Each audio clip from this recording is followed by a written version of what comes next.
Hey guys, Tim Schmoyer here from studentministry.org, and I'd like to tell you about something really cool that friends of mine at Adventures in Missions are doing. As some of you know, I went to Haiti this past year with Adventures in Missions as part of the Youth Ministry Advanced team. I'll put a link to those videos in the description here below this video on YouTube. And my church ended up sending 2 more teams down to Haiti through Adventures in Missions after I returned last February. They're a really cool organization with a very unique vision for ministry, and I just really love what they're doing for youth ministry and missions and how they're combining that with discipleship. It's awesome. This year AIM's theme is Choose Your Own Adventure, and they're asking youth workers all over the country to share stories about a defining moment in their youth ministry when they had to make a choice. It's hard to think of just one choice I've made as a youth worker because I've made a lot of them. Some good and some pretty stupid.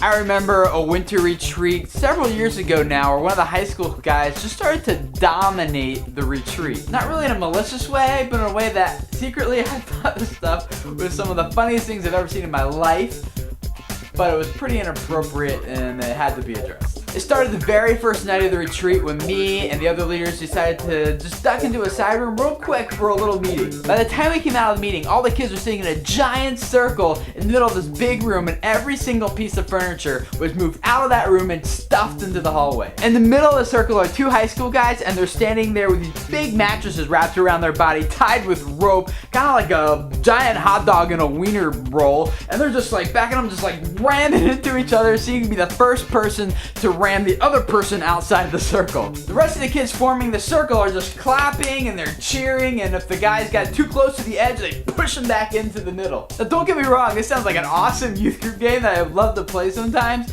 but this wasn't our equipment and there was a pretty serious risk of someone getting hurt by the way they were playing it. So we had to stop the game, and I asked the guys to take off the mattresses and go put them away, to which these 2 guys promptly agreed.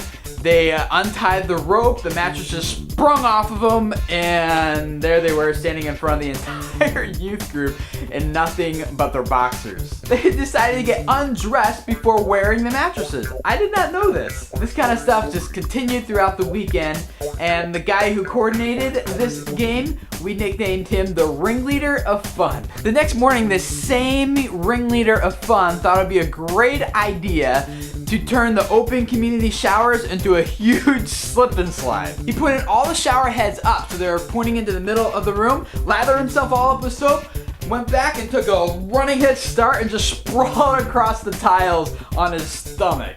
I didn't hear about this until the slip and slide made its way out into the public hallway and some girls started screaming at the sight of, yes, naked boys sliding across the hallway. It was at that point I decided to... Whoa, hold on a second, Tim. We're gonna do something different here. What are you doing, man? I'm trying to tell a story here. I know, but we're gonna have some fun with it. You guys remember back in the 90s, those choose your own ending stories where you got to pick the ending to the story? Yeah. That's what we're gonna do here. Okay. Sure, we can try that. Hey guys, in a couple minutes here, you're gonna see some options. I'll give you some options. You can pick from which one you would like me to decide how to handle this guy in this situation. But be careful, because the fate of my ministry rests in your hands. So pick the right one. If you're watching this on a mobile device, you can select the options below this video in the description on YouTube.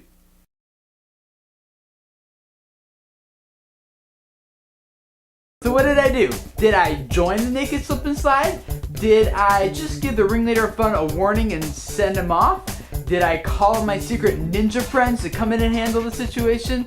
Or did I use the slip and slide as an illustration about God washing our sins away? Pick right now.